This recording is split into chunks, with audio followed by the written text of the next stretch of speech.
because you're not seeking completion anymore, you're already complete.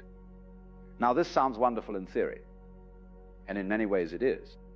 There's a tremendous freedom in not needing others to validate your existence. But there's also a price. And the price is this: you can no longer play the old game. You can no longer pretend that the theatrical performances of conventional romance are real. You can't fake being swept away when you see too clearly how the sweeping is done. This is where the loneliness comes in. Not the loneliness of being physically alone. That's easy. You can sit by yourself for hours and feel perfectly content. No, this is a different kind of loneliness. It's the loneliness of seeing through a game that everyone else is still playing. It's like being the only adult at a children's party. The children are having a wonderful time. They're completely absorbed in their games.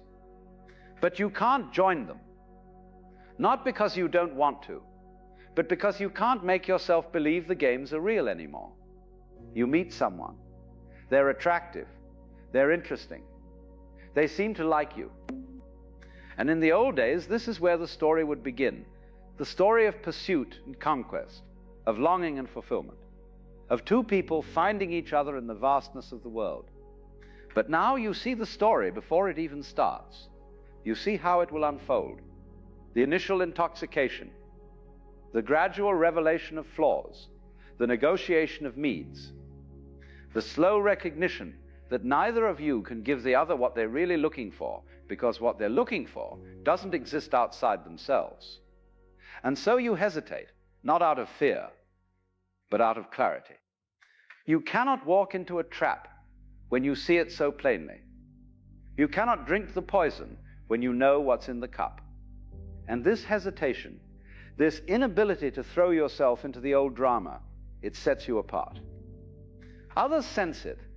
They feel that you're not playing by the usual rules, and it makes them uncomfortable, or it makes them curious, but either way, it creates distance.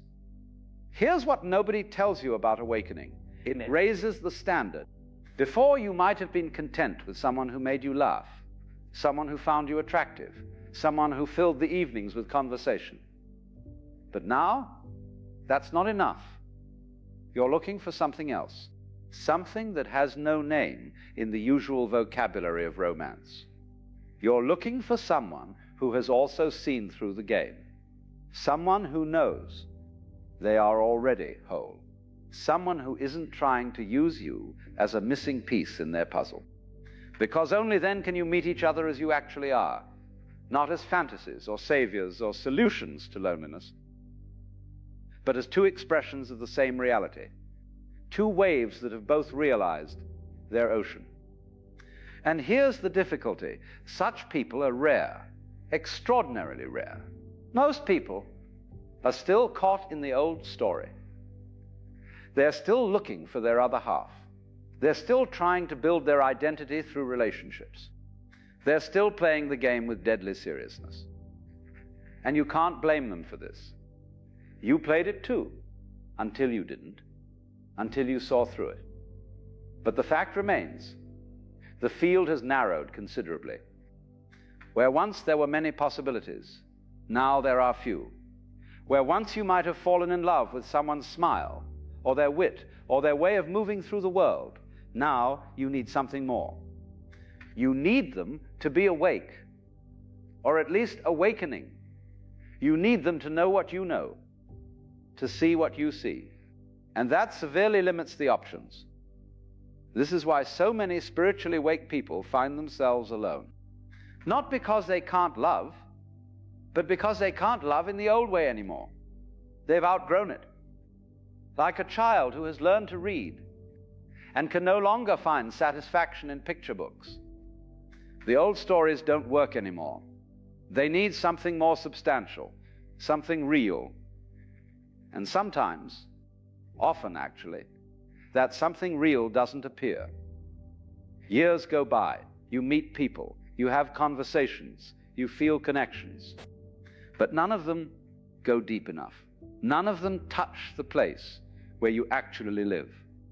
And so you remain alone, not in bitterness, not in despair, but in a kind of patient waiting, waiting for someone who speaks your language, who breathes the same air, who has traveled to the same country you have and knows its geography. There's a certain dignity in this aloneness, a kind of integrity. You're not willing to settle for less than truth. You're not willing to go back to sleep just because sleeping is more comfortable.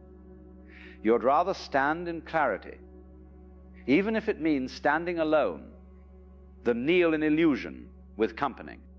But let's be honest, it's not always easy. There are nights when the silence feels heavy, when you wonder if you've made a terrible mistake.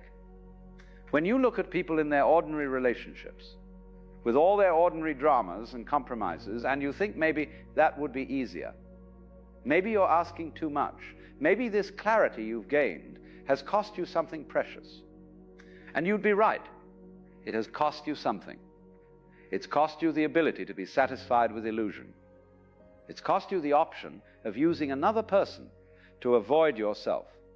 It's cost you the comfort of not knowing what you know. These are real costs. And sometimes